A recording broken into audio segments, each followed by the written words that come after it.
And our first talk is Alan Sokal, and he's going to tell us about Statistical Mechanics 3. Okay, so you remember last time we ended up discussing the Q-state Potts model and the representation whose names I can't pronounce, Fortuyn and Castellane, I think, the FK representation of the Q-state Potts model, which led us to the multivariate Tutt polynomial. So let me just remind you. So the Q-state Potts model, so Q is an integer, 2, 3, etc.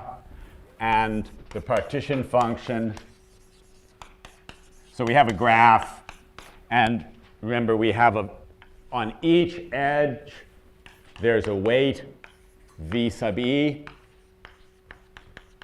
on each edge e, and I'm writing v vector for the vector of all those weights, and q is the number of colors. And this is defined as the sum over all ways of coloring the vertices proper or not with q colors, and then a weight, which is the product over all edges, and then each edge gets a weight which is either 1 if the two endpoints of that edge are colored differently, or 1 plus VE if they're colored the same. That is the Potts model partition function, where if you go back to the physics variables, VE was just equal to e to the JE minus 1.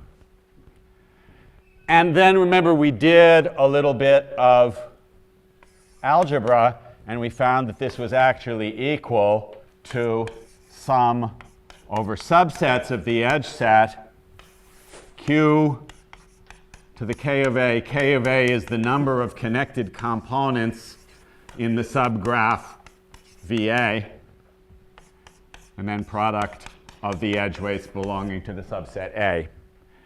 And this latter thing I now propose to call the multivariate Tutt polynomial.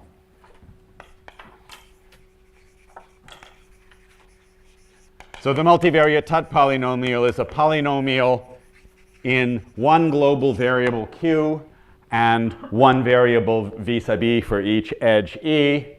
Notice that it's multi-affine in the variables v. That is to say, it's of degree 1 in each variable simultaneously. So when people ask me, what am I working on? I say, I'm working on zeros of polynomials of degree 1.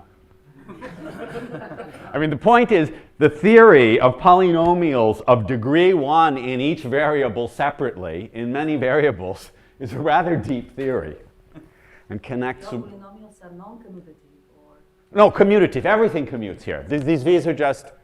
I mean, I can take an algebraic point of view and just say everything q and the v's are commuting indeterminates. I will usually take an analytic point of view and say q and ve are either real or complex variables, and consider this as a function of all these variables on the product of real lines or the product of complex planes. But at this point, they're just commuting indeterminates.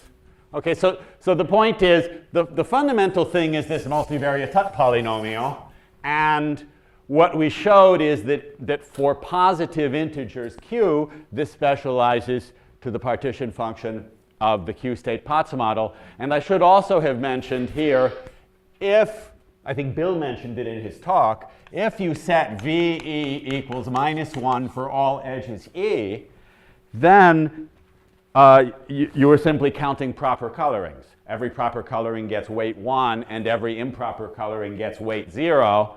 And therefore, this specializes to the chromatic polynomial.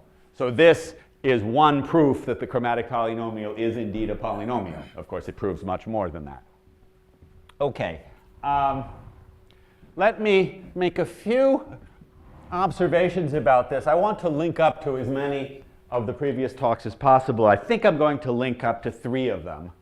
Not to all of them. So let me make one observation. You can do some easy calculations with this multivariate Tutt polynomial for simple graphs or classes of graphs. Let me just give you some examples. First of all, for any tree T, it's easy to show that the multivariate Tutt polynomial of the tree is q times the product over edges q plus VE.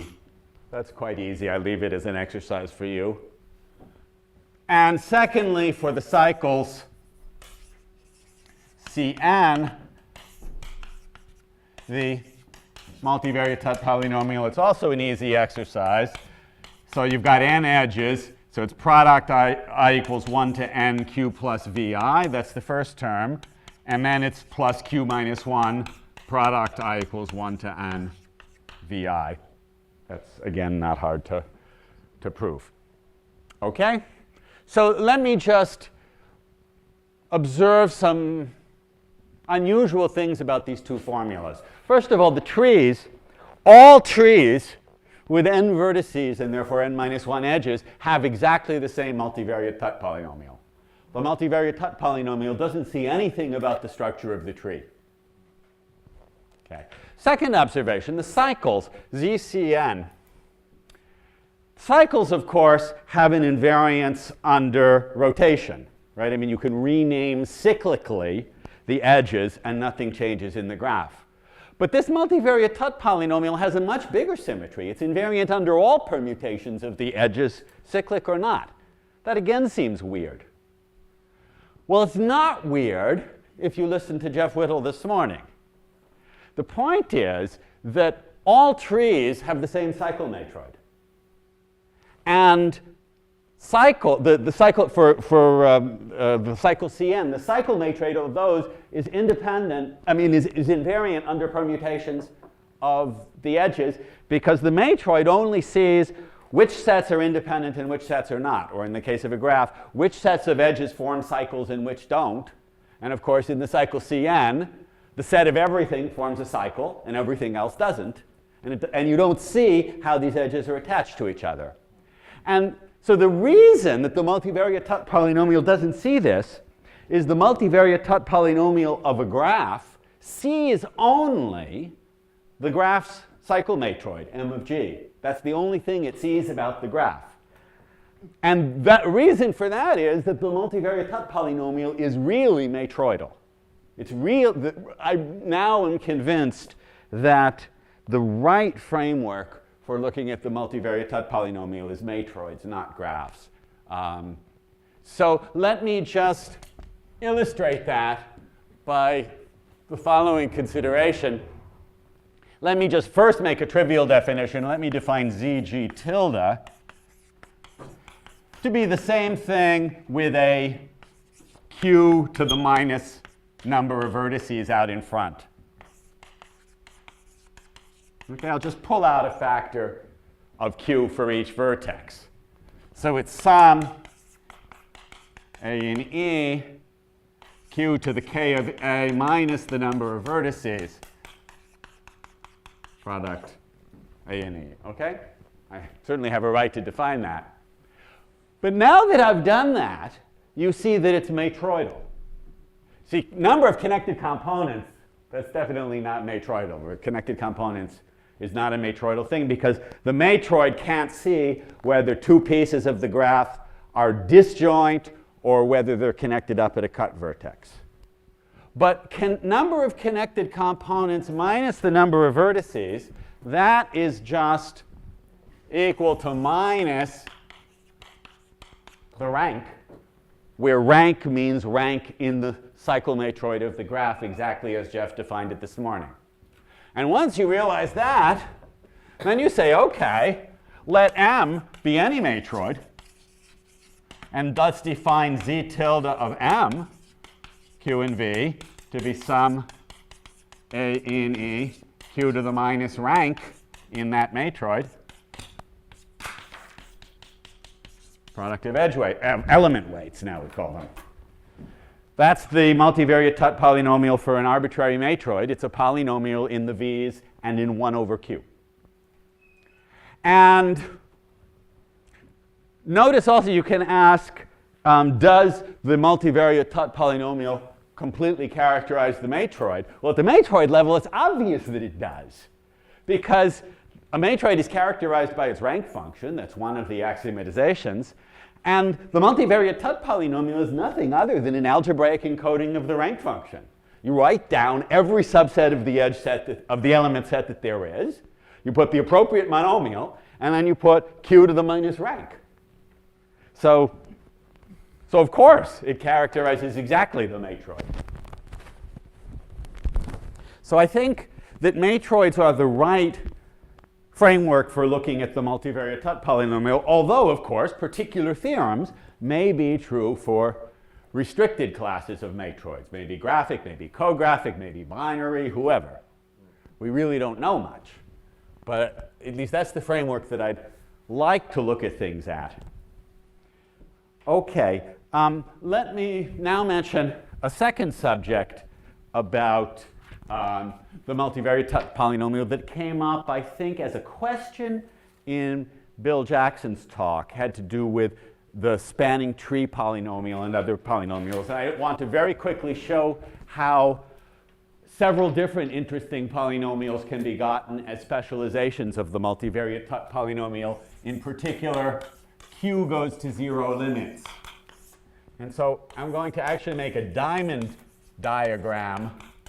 There is a double limiting process that one can look at.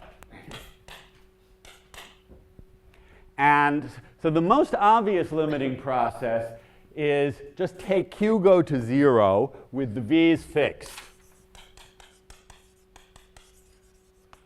Okay? That will pick out the graphs with the minimal number of connected components. And of course, assuming the graph G is itself connected, the minimal number of connected components is 1. So you'll, of course, want to divide by one factor of q before you take the limit. And then when you do that, you'll pick out the connected spanning subgraphs. You'll pick out the edge sets A that give rise to a connected graph. So let me call that CG of V, the generating polynomial of connected spanning subgraphs. So that's an interesting quantity because it's up to after a simple change of variables equal to the reliability polynomial of the graph. If you consider this graph as a communications network with unreliable edges, and each edge is functioning with probability p sub e and failed with probability 1 minus p sub e, and you ask about the all-terminal reliability. What is the probability that every edge can communicate with every other edge? Well, you want the set of working edges to form a connected subgraph. So up to some change of variables, I think v is p over 1 minus p. This is the connected spanning subgraph polynomial. So that's very interesting polynomial in many applications. Okay, there's a kind of dual thing. Let q goes to 0, not with the v's fixed, but with the v's proportional to q. So with w, well, let's say, with w equals v over q fixed. Okay? And then you do a little work with the formula relating connected components to number of edges, number of vertices, and cyclomatic number of the graph. And it turns out that you're going to get a q to the cyclomatic number. And then q is again going to 0, so you'll pick out the graphs with minimum cyclomatic number. And of course, the minimum cyclomatic number is 0, the graphs that have no cycles, that is, spanning forests. And so after pulling out the right factor of q, again, you get fg of w, the multivariate generating polynomial of spanning forests. And as Dave, so I am going to link up to 4 talks, not 3. Thank you. So as Dave pointed out, there is a Grassmann-Berezin integral representation for the spanning forest polynomial, which we don't know if it's good for anything, but anyway, it's there. And it's an open question whether there exists one for the dual object of connecting spanning subgraphs. And when I say dual, let me again say that is, they really are dual in the matroidal sense. That for planar graphs, CG of a graph is the same up to some constants as f of g star, and vice versa. And moreover, I'm going to bring this whole diamond out of the blackboard, generalizing it to matroids. I'll have z of a matroid. Here I'm going to have what plays the role of connected spanning subgraphs. Those are the spanning sets in the matroid. What plays the role of spanning forests? Those are the independent sets in the matroid. And those really are dual. And then finally, what do I have here? If now that I have CG of V, let me replace V by lambda V, scale all the V's together, and take lambda to 0. Again, pulling out the appropriate power of lambda so that it becomes non-trivial.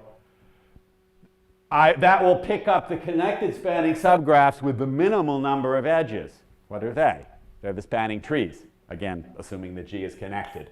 So I get TG of V, the generating polynomial of spanning trees. Or alternatively, let me start with spanning forests, replace W by lambda W, and let lambda go to infinity. I will get the spanning forest with the maximal number of edges, which are, again, spanning trees. So I get TG of V or W.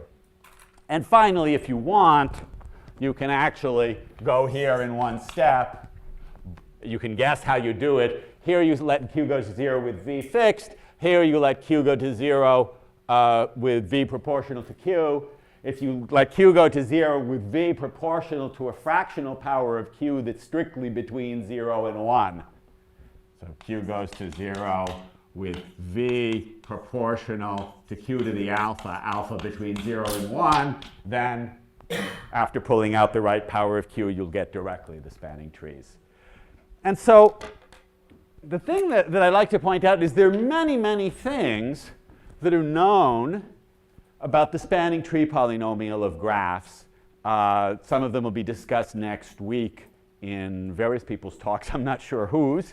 So one of them is, so there's a correlation inequality that says if you take a random spanning tree with arbitrary non-negative weights on the edges and you ask, is edge E in the tree, is edge F in the tree, and are they both in the tree? The event that E is in the tree and the event that F is in the tree are negatively correlated. That's a non-trivial fact about the spanning tree polynomial. It turns into an inequality for the spanning tree polynomial, and it also is equivalent to a non-trivial fact about electric circuits. And then there's another theorem about the complex zeros of the spanning tree polynomial, which is also equivalent to another property of electric circuits. So there are all sorts of things that we know about the spanning tree polynomial. And I would like to ask, are there analogs of these things for connected spanning subgraphs, or spanning forests, or maybe even for suitable cases of the multivariate Tutt polynomial? And for connected spanning subgraphs, there was a nice conjecture of Brown and Colborn, which unfortunately turns out to be false. But it was a nice conjecture. But there are questions about whether the spanning tree negative correlation inequality generalizes, and it might generalize all the way to the multivariate Tutt polynomial with Q between 0 and 1.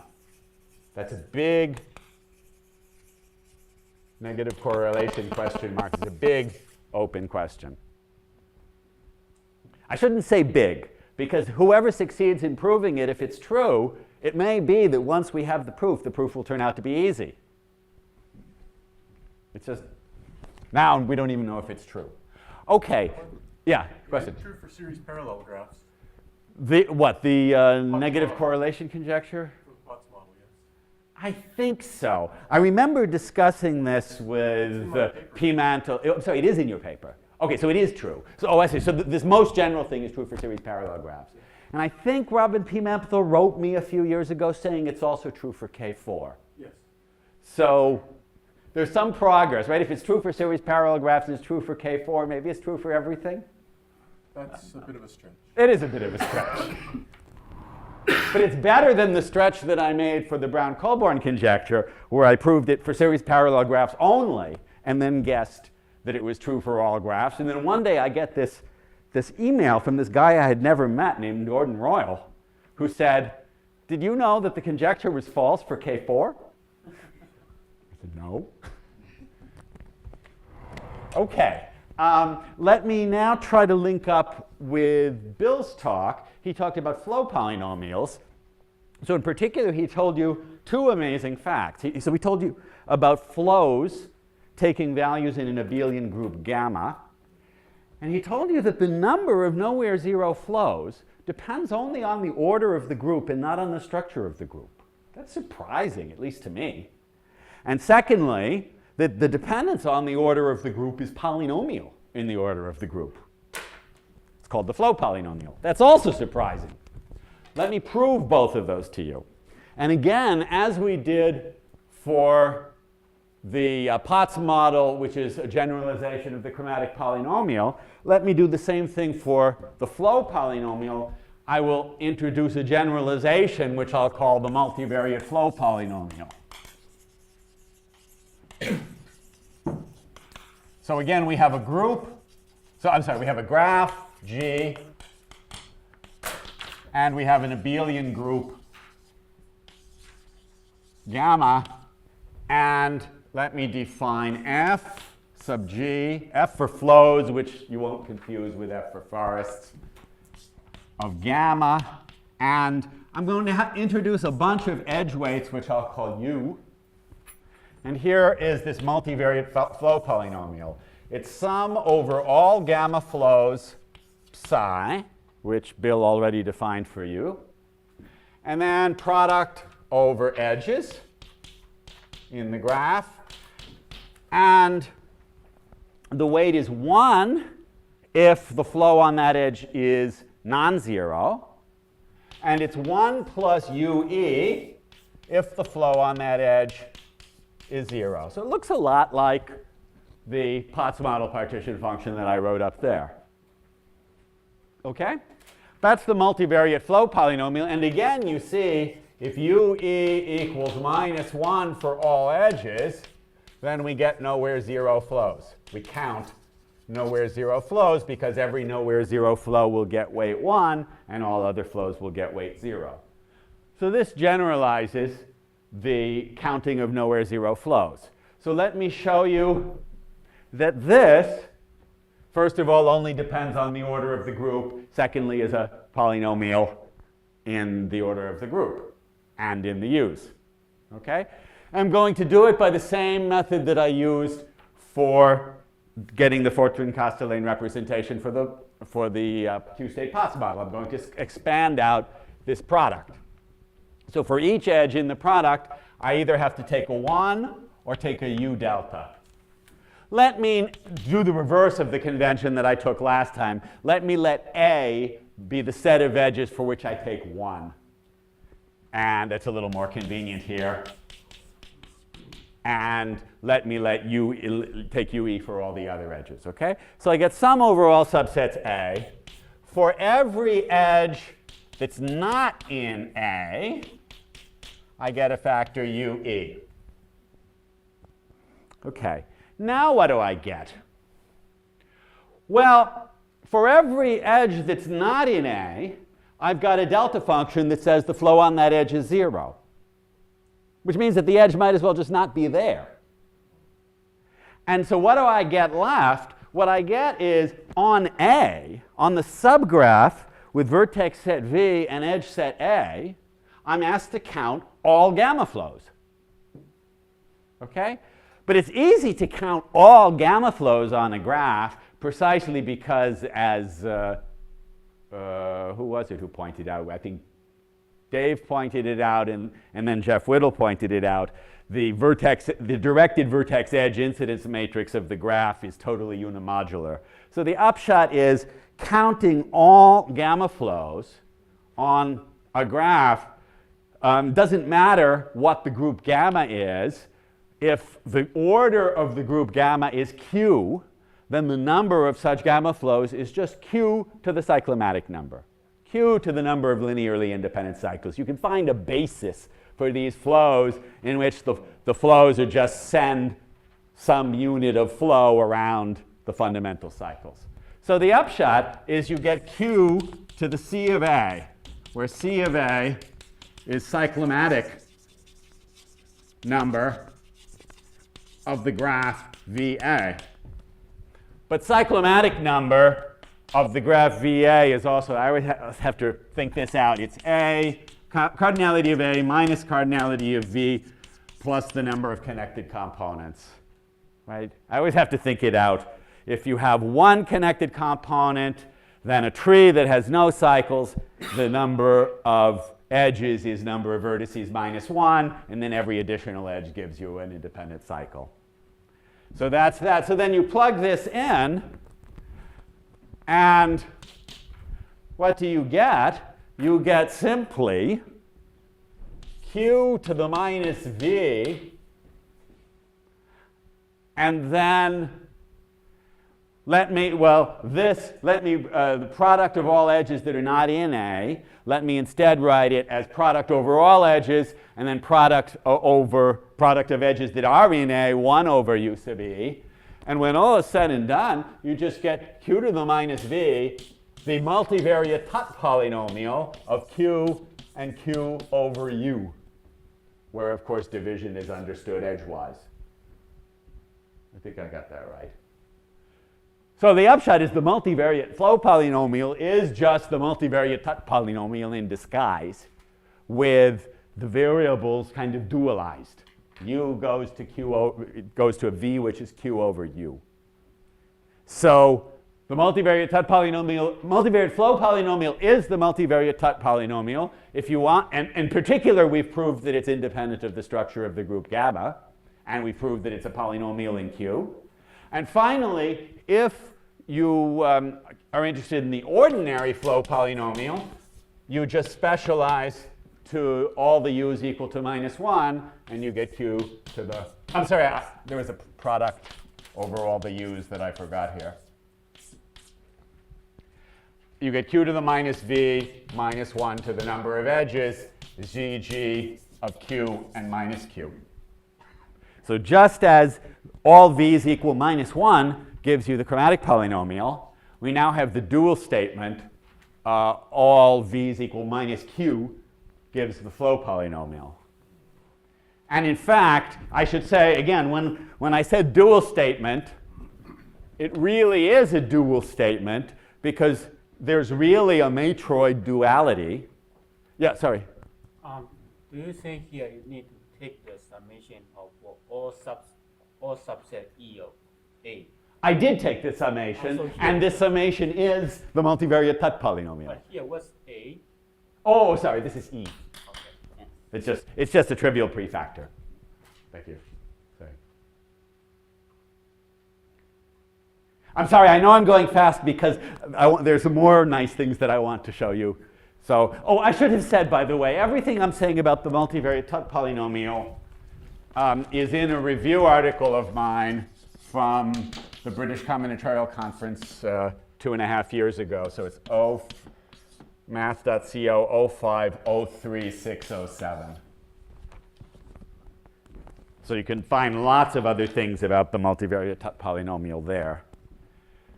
And so the final point is as a kind of illustration of what Jeff Whittle was saying this morning about how beautiful matroid duality is. He's absolutely right. Matroid duality allows you to do duality for non-planar graphs. You just have to realize that the dual is a non-graphic matroid. Same here. The multivariate Tutt polynomial of the dual of any matroid is just some prefactors that I forget times the multivariate Tutt polynomial of the matroid M evaluated at Q over V. So there's a duality Q to Q over V to Q over V. And you see that here, minus 1 maps to minus Q because the chromatic polynomial is dual to the flow polynomial. And that's true not just for planar graphs, but for arbitrary matroids.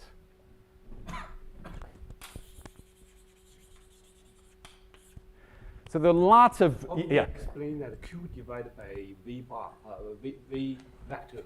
Well, there's a prefactor, just like there is here. Everything has to be a polynomial, right? So part of this prefactor is product over all the edges, VE, to clear the denominator and make it a polynomial. But, I mean, you work it out. This is how it comes out. It comes out a little bit like this, that it turns out that you need the complementary set of edges or elements, and that's why you get Q over V. Yes, the question was Yeah. on entry-wise division there. Oh yeah, entry-wise division. I understand. When I write Q over vector, I just mean element-wise. That is, at each element E, it's Q over VE. That's all I meant. Okay, so the notation. Thank you. That's what I mean by that notation. Okay, so that's all I want to say about the multivariate Tet polynomial, just to give you a flavor of some of the nice combinatorial things, identities one has for this multivariate Tet polynomial, and all of the very interesting special cases that it includes. Next week, there'll be a lot of discussion about specializations of the multivariate Tet polynomial, and in particular looking for their zeros, either typically fixing the V to be chromatic or flow, for example, and looking for zeros in real or complex Q, or maybe fixing the Q's and looking for zeros in real or complex V. And I already told you last time why physicists care about complex zeros because of their relation to phase transitions. I think for mathematicians it's obvious, right? I mean, when you have a polynomial, it's natural to ask where are its zeros.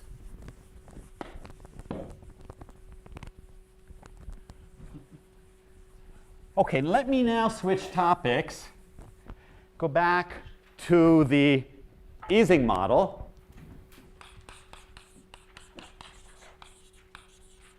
And I stated but didn't prove the Li-Yang theorem. And since it's such a beautiful theorem, let me actually try to prove it for you. As I said, there are 5 or 6 proofs now that are available, starting with the original Li-Yang proof. And I'm going to show you one of them, which is quite simple, I think. So let me again write the Hamiltonian. So let's do it on an arbitrary graph G. But again, the graph might as well be the complete graph on n vertices, because you can always put in an edge and make the edge weight 0. So it's sum over all edges ij, sum edge weight j sub e, sigma I sigma j, and then minus sum over all vertices, sum magnetic field hi sigma I. And then the partition function is the sum over all spin configurations, that is, mappings from the vertex set into plus or minus 1 of e to the minus h of sigma. Alan, Yeah. what is JE an arbitrary? Yeah, I haven't said yet. Right now, JEs and HIs are arbitrary numbers, real or complex. That to define the model, you can let them be arbitrary numbers. But the Li-Yang theorem specializes them. It says let the JEs all be non-negative. That is, ferromagnetic. Nearest neighbors like to point in the same direction.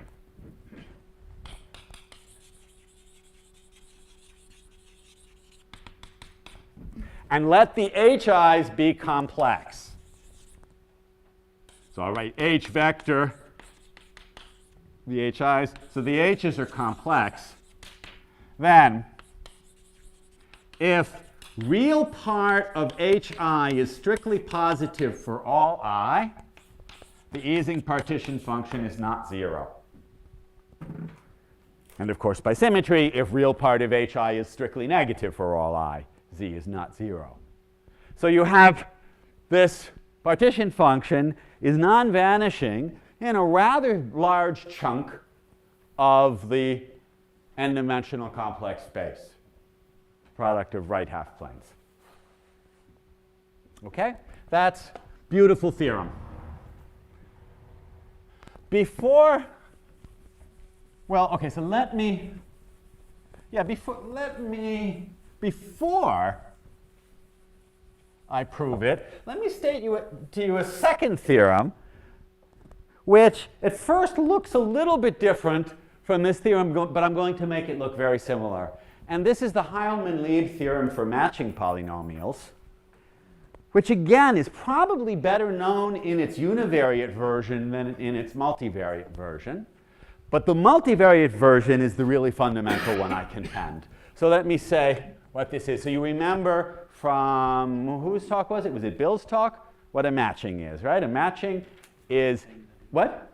Oh, it's one of the things that was in Bill's talk that he didn't talk. But you all can imagine, as if Bill had told you, a matching is a set of edges in a graph where every vertex has either degree 0 or degree 1. Right? No vertex is covered by more than one edge. Okay? And here is the matching polynomial of a graph. So I have to say what kind of weights I'm putting. I'm going to put edge weights and vertex weights. Okay, every edge gets an independent weight lambda e. Every vertex gets an independent weight xi. It's the most general thing I can do. And I will write the matching polynomial of this graph of lambdas and x's is sum over all matchings m, product over all edges, product over all edges ij in the matching. And anytime you use an edge in the matching, you get a factor lambda e, and you get factors xi, xj. Okay? Now, of course, this is redundant, because I could have thrown the vertex weights into the edge weights. But you'll see why I don't, because I'm going to restrict. Well, I'm not going to restrict. Heilmann and Lieb are going to restrict what the lambdas and the x's are, and they're going to be restricted just like in the Li-Yang theorem. So here's the theorem of Heilmann and Lieb from, I think it's 1971. Let the lambda e's all be non-negative. So all the edge weights are non-negative. And the x's, the vertex weights, are complex, just like in the Li-Yang theorem. Then, now I think you can probably guess what the statement of the theorem is. It's the same as in Li-Yang. If real part of xi is strictly positive for all I, the matching polynomial is non-zero. And again, by symmetry, since this matching polynomial is even in the x's, it's also true if real part of xi is negative for all I. Okay? So here we have two theorems whose statement looks very similar, although the combinatorial objects they apply to don't look so similar. One is a sum over subgraphs of a particular kind. The other is the partition function of a spin model. But now let me make them look even more similar by recalling for you something from Roman's talk, which physicists call the high temperature expansion or high temperature representation of the Ising model. It's kind of a misnomer because it's an identity which is valid for all values of the parameters, high temperature, low temperature, medium temperature. Physicists call it the high temperature expansion because for many physics purposes it's most useful at high temperature, that is for small values of J. But in any case, it's just an identity, and let me remind you what the identity is. So again, Z Ising for the graph G, so I should have written, so this is Z Ising for G is given by this. So you remember what Roman did? He wrote out what e to the minus h is. He wrote it out as he wrote exponential of a sum as a product. Then each product, instead of e to the j sigma sigma, he wrote it as cos j plus sinh j sigma sigma. And then he pulled out the cos's and got tanches, and he did the same thing for the magnetic fields. So he pulled out a whole bunch of prefactors which, if I remember correctly, are product over all the edges cosh je, and product over all the vertices 2 cosh hi. But I don't really care what the prefactor is anyway, so it's just some prefactor, because it's non-vanishing in the region I care about. And then here's the interesting thing. So then he had to sum over all those, he expanded out his products. So he had these 1 plus tanh sigma sigma, and he had 1 plus tanh sigma. And he expanded that all out, just like I did with the Potts model, with the difference that I had deltas, and therefore got connected component constraints. Whereas he had these sigmas that are plus or minus 1, and he had to count whether things are even or odd. Whether you had a particular sigma I to an even power or an odd power, and the upshot was all the powers had to be even, otherwise you just get 0. Right? What he was basically doing was Fourier analysis on the group Z2 attached to each vertex. So he was doing Fourier analysis on the group Z2 to the n. And so the upshot was he got sum over all subsets of edges E, and then he got a weight for each edge. I'll call it lambda E, where lambda E is hyperbolic tangent of JE. And then he got a weight for every vertex that has odd degree in this spanning subgraph. So every vertex where the degree at I of A is odd, he got a factor that I will call xi, where xi is hyperbolic tangent of hi.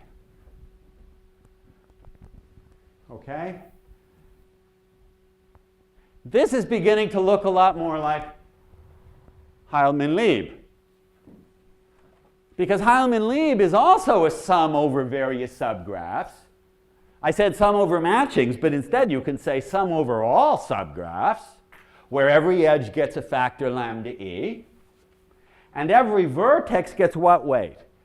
If the vertex has degree 0, you get weight 1. If the vertex has degree 1, you get weight xi.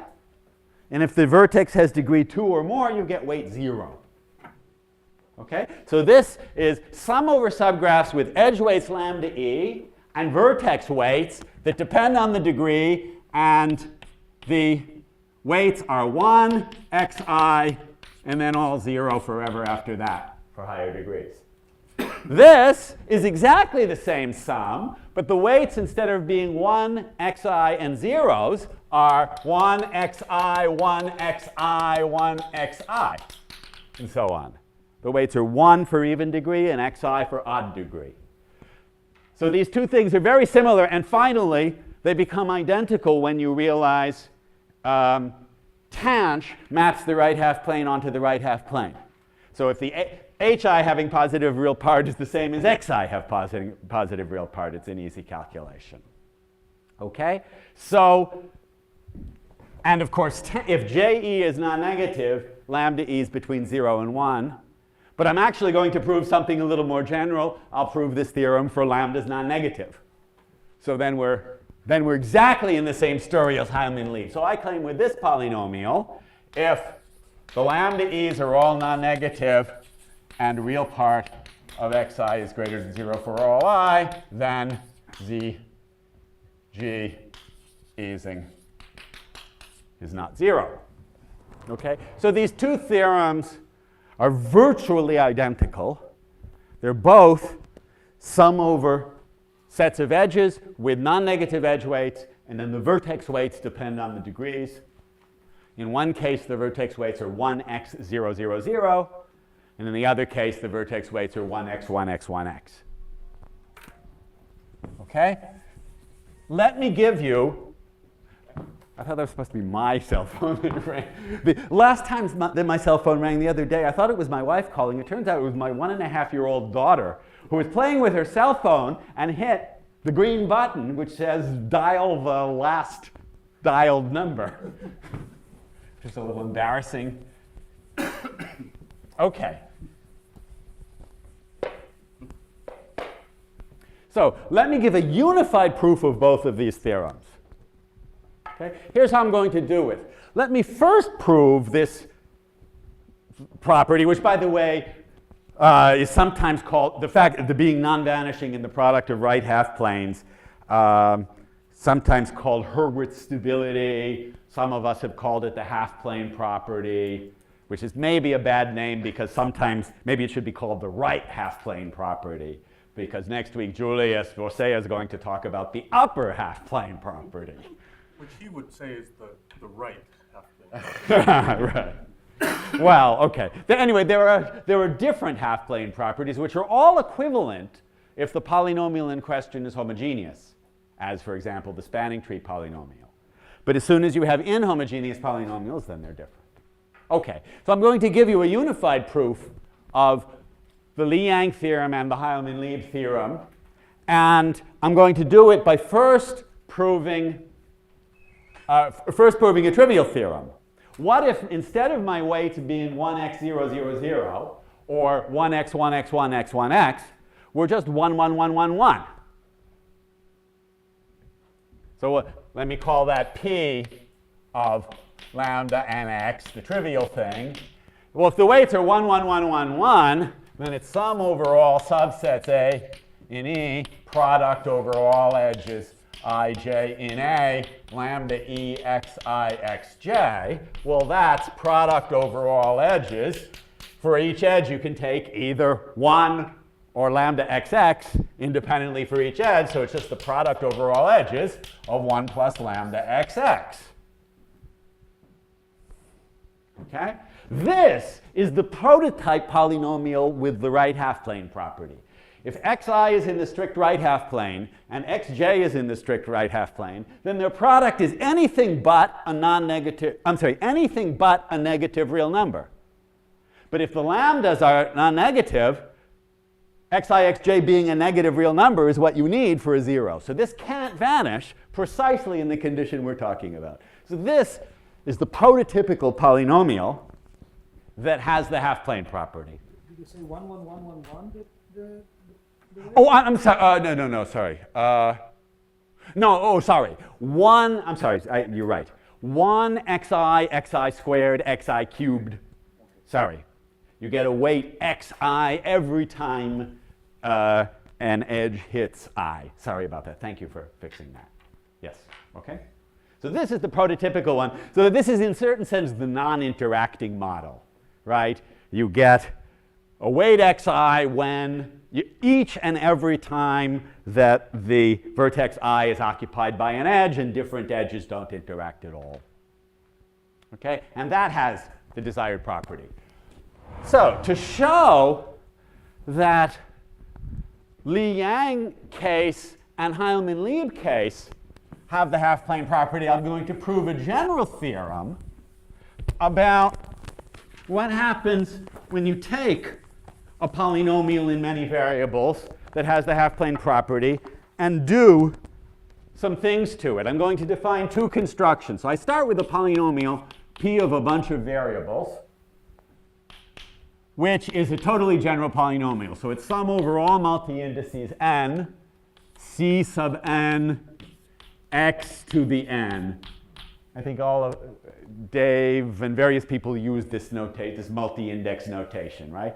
X vector to the n vector means product over all indices I, xi to the ni. So this is a general polynomial in a bunch of variables. And I'm going to get out of this a multi-affine polynomial. Notice both the Li-Yang and the Heilmann-Lieb are multi-affine polynomials in the x. You never have degree higher than 1 in the x. Unlike this, where x, as you just pointed out, xi can occur to a high power. There are two natural ways of taking a general polynomial and making it multi-affine. The first is what I call multi-affine part. Well, we called it. So what I'm telling you now is from a paper with Dave Wagner, James Oxley, and Young-Bin Cho a few years ago. So the first is what we call multi-affine part. I'll call it P flat of x, which is just take the multi-affine indices and throw away the rest. So it's sum over all n such that ni is less than or equal to 1 for all I, Cn x to the n. And then the other construction we have is folding mod 2, call it p natural, of x, is sum over all n Cn x to the n mod 2. Which means all even guys get turned into 0 and all odd guys get turned into 1. That also is a multi-affine polynomial. Okay? You can now guess what the two theorems coming are, right? First theorem, if P has the half-plane property, then so does P flat. Second theorem, if P has the half-plane property, then so does P natural. And with a little subtleties, we define the half-plane property as either non-vanishing in the appropriate places or being identically 0. And then you have to treat the identically 0 case a little bit. So those clear those. So theorem 1, P has the half-plane property implies P flat does. And theorem 2 implies P natural does. Okay. The first of these will prove, let's see, multi-affine part proves the Heilmann-Lieb theorem on matching polynomials. And folding mod 2 proves the Li-Yang theorem. Okay? Now, the proofs of theorem 1 and theorem 2 are so easy, I might as well leave it to you as an exercise. Let me just sketch the proofs. One polynomial is derived from the other polynomial by factorization. Say this again? One is flat and one is sharp. No, one is flat and one is natural. One is flat. The natural one is obtained by factorizing because you have powers 1 and then you have power 3. But what is power 3? You take out the square. So isn't it that you have a factorization of the natural polynomial into some of Well, I'm not sure what you mean. I mean, there might be some algebraic interpretation of this factorization, but whatever the algebraic interpretation is, you know, treating x's as indeterminates that satisfy the relation xi squared equals 1, maybe something like that. But that's incompatible with the analytic interpretation that I want to give that the xi's are complex numbers. So I think we should just take these as the definitions, right? It's clear what they mean. And let me show you how these theorems are proved. I think I'm going to run out of time, but let me sketch the proof. The proof is pretty straightforward. So you have to show, let's look at theorem 1. You have to show that P flat has the half-plane property. Well, first of all, you do it one variable at a time. Because what you actually define is P flat for a subset of variables, and you, by induction, flatten each variable separately. And so it's fairly easy to show that all you need to do is prove the theorem for univariate polynomials. Because basically you flatten one variable at a time, and all the other variables go for the ride. You fix those other variables in the right half-plane, and they go for the ride. There's a little argument needed there, but not much. So the moral is reduce to one-dimensional case. So let me show you the proof of theorem 1 for the one-dimensional case. Well, what is a polynomial in one variable with the half-plane property? It's non-vanishing in the strict right half-plane, so all of its roots are obviously in the closed left half-plane. So I can write it as some non-zero constant times product I equals 1 to, let's say, k, x plus alpha i's, where alpha i's are the negatives of the roots. So real part of alpha I is non-negative for all I. That's a precise representation, and c is not 0. So that's a representation of a one-dimensional polynomial with the half-plane property. Now, what is P flat? Well, P flat is A0 plus A1x, where A0 is the constant term. It's C times product of the alpha i's. And A1 is the linear term, which is the product of all the alpha i's except for 1. So it's C times sum over J, product I not equal to J alpha I. And therefore, what is A1 over A naught? It's, the C's cancel out, it's sum over J, 1 over alpha J. Okay? Now I use two deep facts. A complex number in the right with strictly positive real part, its reciprocal has strictly positive real part. And a bunch of complex numbers, I'm sorry, not strictly positive, positive, not negative. And secondly, a bunch of complex numbers with non-negative real part, their sum has non-negative real part. So A1 over A naught has non-negative real part. There's a little subtlety you have to check about things being if some of the alphas are 0, but that's easy to fix. So alpha 1 over alpha naught has non-negative real part, and that's exactly what you need for a polynomial of degree 1 to have the half-plane property, because its roots are minus A naught over A1. So that proves the one-dimensional case of theorem 1, and therefore proves the general case of theorem 1. Theorem 2 is slightly trickier, but not much. You again reduce to the one-dimensional case, and you're down to here with a polynomial of degree k. And if you try to do it directly with a polynomial of degree k, it's a little bit of work. But you can notice the following fact. P1, P2 natural equals P1 natural, P2 natural, natural. Because if you fold mod 2, right, I mean, you keep folding mod 2 any number of times you want, it doesn't matter, right?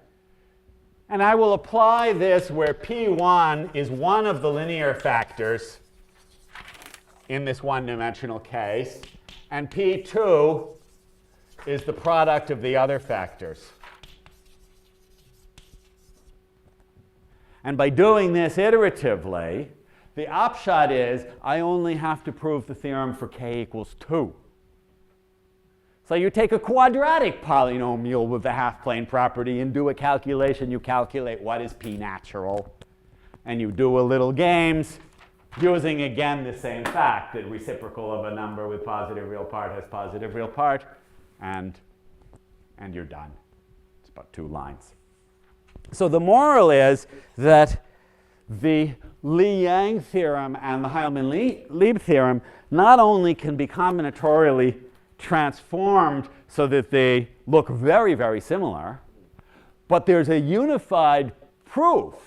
They both come by applying an operation to this trivial polynomial that trivially has the half-plane property. One of the operations is multi-affine part, and the other is folding mod 2. And then next week, Dave Wagner is going to tell you about generalizations of this, where the weights, instead of being just 1x0, 0, 0, or 1x, 1x, 1x, are something else. But the general principle is start with something that's trivially known to have the half-plane property, apply vertex weights of some kind, and get control on the roots. So I think it's a very powerful idea that Dave is going to tell us about. So I think I'm going to stop right on time for once. Thank you.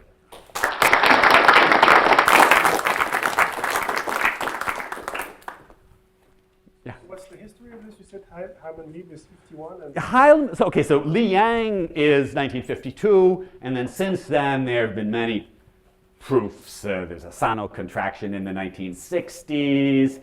Sherman has a proof that's unpublished and is in Barry Simon's book. Chuck Newman has a beautiful proof in 74. Elliot Lieb and I have a proof in 81.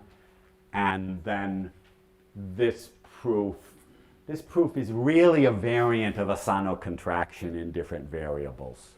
Heilmann-Lieb goes back to Heilman and Lieb in 1971, and they proved the multivariate theorem, or essentially the full multivariate theorem, but somehow nobody much read their paper, and everybody quotes the univariate corollary. Univariate corollary is you set all the x's equal and all the lambdas equal, and then you might as well think about it as edge weights lambda x squared.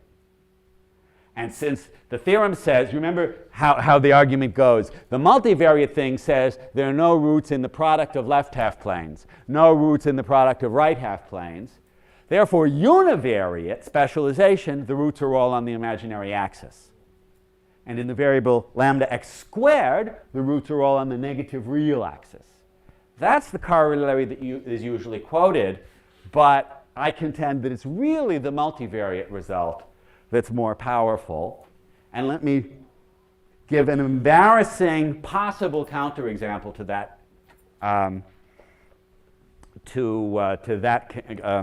contention.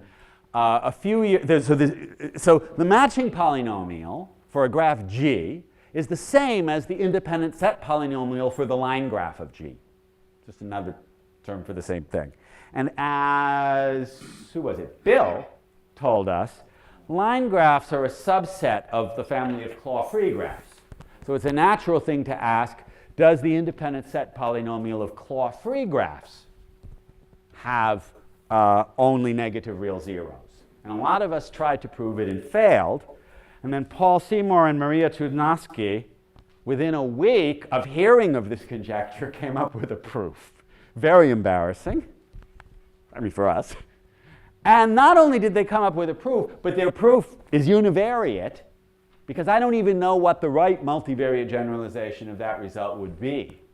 So there's one possible counterexample to the multivariate ideology. But at least as far as matching polynomial goes, I think the multivariate one is the right way of looking at it. It gets you very simple proofs if you look at it in the multivariate way.